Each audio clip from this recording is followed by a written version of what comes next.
고린도후서 5장 15절에서 21절까지 말씀입니다.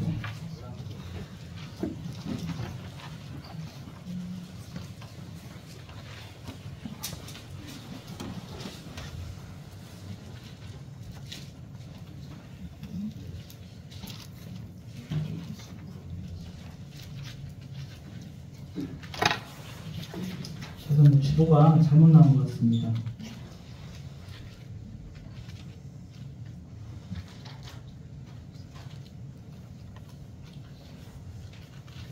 이 시간 찬양대회 찬양이 있은 후에 하나님 말씀 전달하도록 하겠습니다. 거룩하신 아버지 하나님, 은혜와 사랑을 감사합니다. 오늘 하나님께서 말씀하신 것처럼 우리가 항상 기뻐하고 하나님 앞에 예배드릴 때에 전심을 다할 수 있도록 주여 인도하여 주시옵소서. 아버지, 시간에 말씀을 나눕니다. 하나님 말씀이 우리에게 임하여 주시옵소서. 아버지, 우리 안에 큰 열매 맺게 하여 주시옵소서. 성령님 함께하여 주시옵소서. 거룩하신 주 예수 그리스도의 이름으로 기도드립니다. 네, 할렐루야. 오늘 너무 많이 오셔가지고 제가 긴장했습니다. 그래서 오늘 말씀을 제가 다시 읽도록 하겠습니다. 그런즉 누구든지 그리스도 안에 있으면 새로운 피조물이라. 이전 것은 지나갔으니 보라 새 것이 되었도다. 아멘. 할렐루야. 마이크가 별로 안 좋죠, 여러분들? 우리 옆에 사람과 이렇게 인사하겠습니다. 보고 싶었습니다. 반대쪽으로도 한번 하실까요? 보고 싶었습니다. 우리 학생들은 얼떨떨합니다. 오늘 말씀에 피조물이라는 이야기가 나옵니다. 여러분들, 저는 피조물이라고 했을 때 30년 전이 떠올라요. 여러분들, 30년 전에 여러분들 계셨습니까? 30년 전에 제가 주일학교였는데 수련회를 따라갔어요. 중고등부 수련회를 따라갔습니다. 충청도 어디 시골로 갔었던 걸로 기억을 합니다. 근데 이제 밥을 먹어야 되는데 밥을 안 주는 거예요. 왜 안 줄까요? 네? 맞아요. 요절을 외워야 밥을 줘요. 그래서 제가 가서 얘기했어요. 아니, 나 모르냐고. 나 이 교회 목사님 둘째 아들이라고. 근데 소용이 없대요. 그래서 어떻게 해요? 외워야죠. 그래서 외웠습니다. 그 말씀이 고린도후서 5장 17절 말씀이었습니다. 그래서 그때 외웠던 구절이 지금도 기억이 나는 겁니다. 그런데 뭐합니까? 긴장하면 까먹어요. 여러분들 한 주일 동안 잘 지내셨습니까? 네. 걱정 없이 잘 지내셨습니까? 네. 저는 자다가 일어났는데 옆에 보니까 빈대같이 생긴 게 하나 있는 거예요. 저는 빈대를 사실 실제로 보진 않았거든요. 근데 요즘 뉴스에서 빈대를 봤어요. 꼭 뭐같이 생겼습니까? 네? 납작하죠. 그래서 저도 실제로 본 적은 없는데 아침에 눈을 떠보니까 그게 있는 거예요. 그래서 자세히 보니까 뭐였습니까? 수박 씨였습니다. 지난 여름에 누가 수박을 드시고 2층 바닥에 버리셨나봐요. 할렐루야. 여러분들 한 주일 동안 어떻게 지내셨습니까? 주 안에서 행복하게 지내셨습니까? 매일매일 새롭게 지내셨습니까? 여러분들 여행지 중에 여러분들 가보고 싶은 곳이 어디십니까? 혹시 이탈리아 가보신 분 계세요? 몇 분이 손을 드세요. 손을 드시는 건지 얼굴 만지시는 건지 모르시는 분들이 있겠습니다. 이탈리아에 굉장한 그 아름다운 관광지가 있습니다. 거기 혹시 어딘지 아십니까? 너무 많겠지만 미켈란젤로가 조각상을 전시해 놓은 곳, 피렌체라는 도시가 있습니다. 이 피렌체라는 도시에서는 이 도시의 위상을 높이고자 이 도시의 브랜드 가치를 높이고자 어떻게 할까 고민을 하다가 아름다운 예술 작품을 하나를 만들기로 결정을 했습니다. 그래서 어떤 인물을 조각을 할까 고민을 하다가 누구를 조각을 했을까요? 네?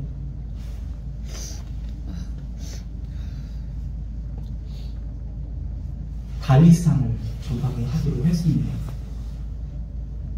그래서 이 다윗상을 제가 사진으로 보여드리려고 했는데 너무 홀딱 벗고 있어서 사진을 보여드릴 수가 없었어요.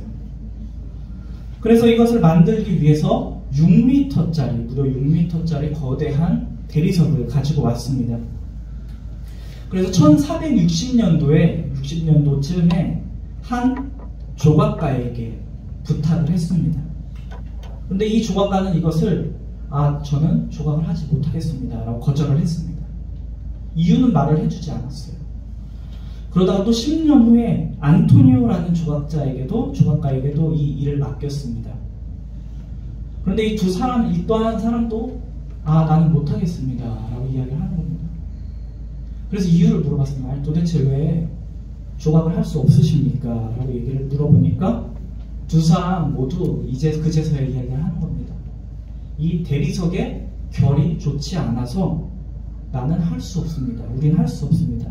라고 이야기를 했습니다. 그래서 이 거대한 6m짜리 대리석은 피렌체 시의회의 뒷마당에 버려진 채로 시간이 지났습니다.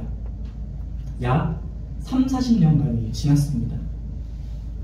그러자 이제 1501년에 한 조각가가 그 조각을 하겠다고 나섰습니다. 그의 이름이 누군지 아십니까 혹시? 미켈란젤로라는 사람입니다.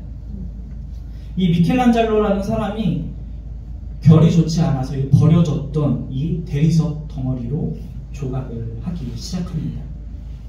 그리고 3년 동안 아주 긴 작업을 통해서 다윗상이라는 걸작품이 탄생하게 되었던 것입니다.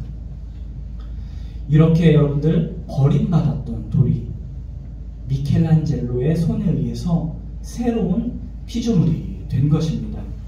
할렐루야. 여러분들도 하나님에 의해 조각된 새로운 피조물이라는 것을 기억하시기를 주님의 이름으로 축원합니다. 오늘 말씀을 보면 사도 바울은 고린도 교인들에게 뭐라고 이야기를 합니까? 당신들도 이제 그리스도 안에서 새롭게 지음을 받았습니다 라고 이야기를 합니다. 그리고 또 덧붙여 이야기합니다. 이전 것은 다 지나갔습니다. 보십시오. 다 새 것이 되었습니다. 이렇게 자신들의 변화된 모습을 보라고 요청을 하고 있습니다. 저와 여러분들도 다 예수 그리스도 안에서 새롭게 피조물로 된 존재입니다. 할렐루야. 우리가 예수님을 믿기 전에는 여러분들 어디에 속해 있었습니까? 세상 안에 속해 있었습니다. 그리고 세상의 법칙, 세상의 법, 세상의 문화를 따라서 살아가게 됩니다. 그런데 여러분들이 예수 그리스도를 믿기 시작할 때 어떻게 됩니까? 세상에서 벗어나서 예수 그리스도 안에 들어오게 되는 것입니다. 할렐루야. 그래서 우리는 예수 그리스도의 가르침과 그 뜻대로 살아가게 되는 것입니다. 오늘 또 새 학생들이 왔는데 여러분들이 그동안에 어디 속해 있었습니까? 세상에 속해 있는데 여러분이 오늘 교회에 발을 들이는 순간 여러분들 어디에 속해 가게 되는 줄 아십니까? 따라해봅시다. 예수 안에 속하게 되었다. 우리 학생들도 한번 따라해볼까요? 예수 안에 속하게 되었다. 아멘. 감사합니다. 그런데 우리가 사도 바울이 고린도 교회를 통해서 보라, 새 것이 되었다라고 이야기합니다. 그런데 그들이 진짜 새로운 모습을 갖게 돼서 그렇게 이야기하는 것이 아닙니다.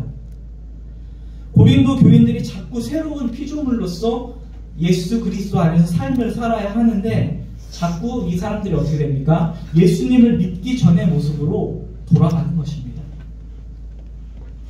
그래서 사도 바울은 이야기합니다. 너희들은 이제 이전의 존재가 아니다. 너희들은 새로운 피조물이다.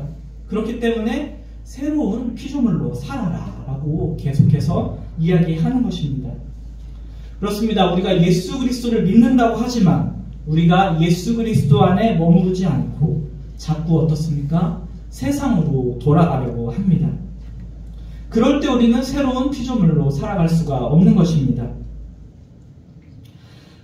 하나님께서는 예수 그리스도를 믿는 사람들을 대상으로 새로운 피조물로 지으셨습니다. 왜냐하면 새로운 피조물을 통해서 우리가 감당해야 할 새로운 일들이 있기 때문입니다. 할렐루야. 그래서 오늘 말씀을 통해서 저와 여러분들이 새로운 피조물로서 어떻게 하나님께서 일을 이루어 가시는지 한번 생각해 보도록 하겠습니다. 먼저 우리가 하나님께서는 저와 여러분을 새로운 피조물로 지으셨기 때문에 가장 원하는 것이 무엇이냐? 바로 하나님과 화목하게 살기를 원하십니다. 할렐루야. 다음 주 목요일이 무슨 날인지 아십니까, 여러분들? 어떻게 아세요? 수능 보시는 분 계시네요, 혹시? 다음 주 목요일이 수능이죠? 우리 학생들 시험 보는 학생들은 없죠? 그렇죠? 예. 제가 그래서 다음 주가 수능이니까 일타 강사 스타일로 이 성경책 한 권을 요약을 해드리도록 하겠습니다. 자, 구약과 신약을 제가 5분 만에 요약을 하겠습니다. 시간은 재지 마세요. 길어질 수도 있어요. 자, 처음에 하나님께서 이 세상을 창조하셨습니다. 할렐루야. 처음 만드셨을 때 이 아담과 이브는 하나님과 아주 화목한 관계였습니다. 그래서 창조주 하나님과 우리 피조물인 인간은 에덴 동산에서 함께 살았습니다. 그런데 우리 피조물들이 당연히 하나님께서 만드신 목적대로 살아야 하는데, 그런데 어떻게 됩니까? 사단이 사람들을 속이게 되었습니다. 그래서 이제 하나님의 뜻대로 살아가는 것이 아니라 자꾸 인간들이 인간의 뜻대로 살아가게 된 것입니다. 그래서 결과가 어떻게 됩니까? 당연히 하나님과 사람의 불화의 관계가 생긴 것입니다. 그래서 인류는 어떻게 됩니까? 그 살기 좋은 에덴 동산에서 쫓겨나게 됐습니다. 그래서 하나님과의 관계를 상실하게 된 것입니다. 즉 하나님께서 만드셨던 아름다운 세상이 어떻게 됐습니까? 죄로 인해서 하나님의 진노 가운데 놓이게 된 것입니다. 그래서 하나님과의 불화의 관계 속에서 살아간다는 것은 참 절망적인 일입니다. 그래서 인간은 하나님의 영원한 나라에 들어갈 수가 없게 된 것입니다. 이렇게 구약이 끝났습니다. 이제 신약을 시작하도록 하겠습니다. 그런데 이때 하나님과 사람 사이를 화목하게 이끄신 분이 나타났습니다. 그가 바로 누구입니까? 바로 예수 그리스도입니다. 하나님께서는 자신의 독생자 예수 그리스도를 죄된 이 땅에 보내셨습니다. 그래서 불화의 원인이었던 피조물의 죄를 예수 그리스도의 십자가를 통하여서 대속하게 하셨던 것입니다.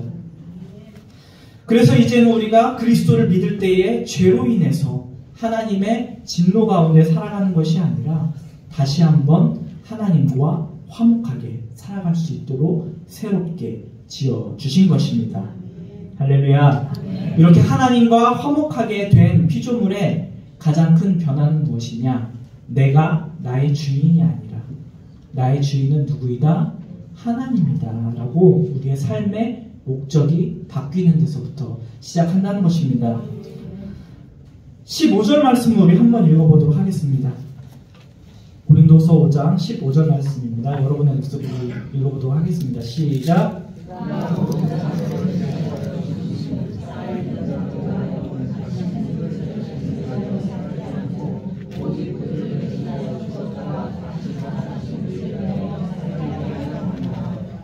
아멘.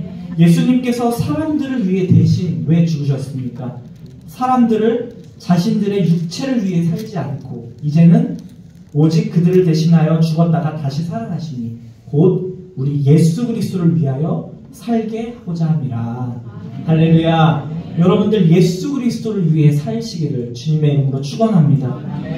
그 전에 우리의 삶이 나를 위한 삶이었다면, 나의 육신을 위한 삶이었다면, 이제는 우리가 그리스도 안에 있으면 예수 그리스도를 위해서 살아가게 되는 것입니다. 할렐루야. 그래서 사도 바울은 갈라디아서를 통하여서 이렇게 이야기합니다. 내가 그리스도와 함께 십자가에 못 박혔으니 그런즉 이제 내가 산 것이 아니요 오직 내 안에 그리스도께서 사신 것이라. 이제 내가 육체 가운데 사는 것은 나를 사랑하사 나를 위하여 자기 몸을 버리신 하나님의 아들을 믿는 무엇으로 삽니까? 믿음 안으로 사는 것이라. 할렐루야. 이제 하나님과 우리의 관계가 화목해졌습니다. 그 안에 우리가 하나님의 뜻을 가장 중요하다고 생각하고 가장 우선적으로 생각을 합니다. 그래서 우리가 어떤 일을 할 때에 어떻게 해야 합니까? 내가 나의 유익을 위하여 사는 것이 아니라 하나님의 유익을 위하여 먼저 생각하게 되는 것입니다. 그런데 아직도 내가 일을 할 때에 나의 이익을 먼저 생각을 한다면, 나의 유익을 먼저 생각을 한다면, 나의 꿈을 이루는 것을 먼저 생각을 한다면 그것은 새로운 피조물의 삶이 아닌 것입니다. 창조주 하나님께서 저와 여러분을 지으신 하나님이 나를 위하여, 내 유익과 목적을 위하여 존재한다고 생각을 한다면 예수님께서 이루신 그 화목이 제대로 이어질 수가 없는 것입니다. 그렇기 때문에 우리 피조물들, 저와 여러분들은 하나님의 뜻대로 사시기를 주님의 이름으로 축원합니다. 하나님과 화목을 누리시기를 주님의 이름으로 축원합니다. 이것을 여러분들 오늘 지금 결단하시기를 강력히 축원합니다. 그리고 두 번째로 하나님께서는 이제 이 새로운 저와 여러분들이 예수님과 같이, 누구와 같이? 예수와 같이 하나님과 사람들을 화목하게 하는 자가 되기를 원한다는 사실입니다. 할렐루야. 그래서 사도 바울은 자기를 뭐라고 이야기합니까? 그리스도를 대신하여 나는 그리스도의 사신이다 라고 이야기를 했습니다. 그래서 오늘 하나님과 편지를 썼던 이 고린도 교인을 화목하게 하고자 하고 있습니다. 즉 우리가 그리스도 안에서 새로운 피조물이 된 저와 여러분들은 예수님께서 하셨던 것처럼 어떻게 해야 합니까? 하나님과 사람 사이를 화목하게 하는 역할을 해야 하는 것입니다. 할렐루야. 그것이 무엇입니까? 바로 영혼을 구하는 일입니다. 할렐루야. 우리가 교회에 와서 예배를 드리고 가장 큰 목적이 무엇입니까? 내가 와서 내 마음의 위로를 받고 평안을 누리고 그것도 중요하지만 가장 중요한 것은 우리가 이 자리에서 영혼 구원을 하기 위해 이 자리에 나왔음을 항상 기억해야 한다는 것입니다. 할렐루야. 학생이 학교에 나오는 이유를 모른다면 어떻겠습니까? 우리도 하나님의 성전에 나오는 이유가 영혼을 구하는 일이 가장 중요함을 다시 한번 되뇌이시기를 주님의 이름으로 축원합니다. 그래서 우리가 예수 그리스도 안에서 새로운 피조물이 된 우리는 예수님과 같이 하나님과 다른 사람 사이를 화목하게 해야 합니다. 즉 예수 그리스도의 복음을 전하여서 다른 사람들도 하나님과 화목한 관계로 만들어 가는 것입니다. 여러분들이 세상에서 사랑하는 사람들이 있습니다. 그렇죠? 가장 큰 사랑을 표현하는 방법이 무엇입니까? 바로 예수 그리스도를 전하는 것입니다. 예수 그리스도를 전함을 통하여서 하나님과 그 사람 사이의 관계를 화목하게 하는 것이 가장 큰 사랑의 표현입니다. 바라옵기는 이 시간에 여러분의 마음속에 생각나는 사람이 있기를 주님의 이름으로 축원합니다. 그래서 그 사람에게 조금이라도 천천히 예수 그리스도를 소개하시고 전달하시기를 주님의 이름으로 축원합니다. 먼저 여러분들이 그 영혼을 사랑하는 마음으로 기도로 품으시기를 주님의 이름으로 소망합니다. 그래서 저와 여러분에게 주신 것들이 하나님이 주신 것들이 있습니다. 시간을 주셨고 능력도 주셨고 물질을 주셨습니다. 그것을 왜 주셨을까요? 바로 예수 그리스도를 전달하기 위해, 하나님을 위하여 사랑하기 위하여 그 물질을, 하나님을 화목하게 만드는 것입니다. 할렐루야. 그래서 내가 하나님과 화목함으로 다른 사람뿐만 아니라 많은 것들이 하나님과의 관계를 회복하고 화목한 삶을 살게 되는 것입니다. 그리고 마지막으로 우리가 그리스도 안에 새로움 받은 피조물들은 어떻게 해야 하는가? 하나님과의 화목뿐만 아니라 다른 사람과 다른 사람의 관계를 화목하게 해야 하는 것입니다. 하나님과 화목한 관계에 있는 사람은 이제 사람과 사람의 관계에서도 힘을 쓰게 되는 것입니다. 그 이유는 무엇입니까? 하나님이 그것을 원하시기 때문입니다. 할렐루야. 마태복음 5장 9절. 화평케 하는 자는 복이 있나니 저가 하나님의 아들이라 일컬음을 받을 것이요. 아멘. 하나님께서 여러분들이 주변을 화평하게 하는 것을 원하십니다. 그런데 어떤 사람들은 자꾸 사람들과의 불화의 관계를 만들어 갑니다. 그러면은 그 사람은 하나님의 아들이라고 부를 수가 없을 것입니다. 그래서 이 화평케 하는 하나님의 말씀은 계속 나오고 있습니다. 히브리서에서도 모든 사람과 더불어 화평함과 거룩함을 따르라. 이것이 없이는 아무도 주를 보지 못하리라. 즉 화평함이 없으면 우리는 하나님을 볼 수 없게 되는 것입니다. 하나님의 아들이라고 일컬음도 받을 수가 없습니다. 불화 가운데 있는 사람과 여러분들 어떻게 해야 합니까? 그냥 최선의 방법은 뭡니까? 그냥 안 보고 살면 되지. 이런 마음이 있으십니까? 그렇죠?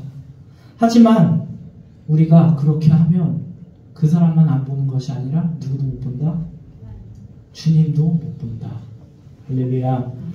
화평을 만들어 가시기를 주님의 이름으로 축원합니다. 이게 우리 크리스찬들에게 정말 중요한 일입니다. 그런데 이렇게 화평을 만들고 화목을 만들어가는 것은 생각보다 쉽지가 않다는 것입니다.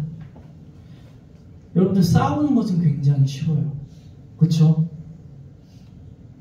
저녁에 나가면은 여러분들 어떤 사람들이 많습니다. 특별히 여기 원종 사거리는 11시만 지나면 사운터예요. 사운터. 다 싸우고 있어요. 이렇게 싸우는 것은 참 쉽습니다. 왜냐? 내 감정대로 하면 되니까. 내 생각대로 하면 되니까. 그런데 화평을 만드는 것은 너무나 어렵습니다. 내가 포기해야 되고, 내가 양보해야 되고, 내가 억울해야 하고. 그렇지만 우리 크리스찬들은 그것을 어떻게 해야 합니까? 나의 십자가로 여겨야 할 것입니다. 할렐루야. 맨날 싸우지만 화해 못하는 관계가 있습니다. 그게 뭡니까? 우리 남편이라고 하시는 남자 있으십니까? 아니죠. 우리 남북한 관계를 보면 어떻습니까? 그렇게 지금 한국전쟁이 일어난 지 몇 년이 됐습니까? 1950년도에 유교가 일어났죠. 73년이 지났습니다. 그런데도 여전히 화해를 못하고 있습니다. 그래서 저 초등학교 때 그런 노래를 불렀습니다. 여러분들 아실지는 모르겠는데 우리의 소원은 동일. 아직도 이루지 못했습니다. 평화의 분위기가 조성되고 있지만 여전히 불화의 요소가 많이 도사리고 있습니다. 그런데 이 남북 화해보다 더 어려운 것이 있다고 한다면 그것은 무엇입니까?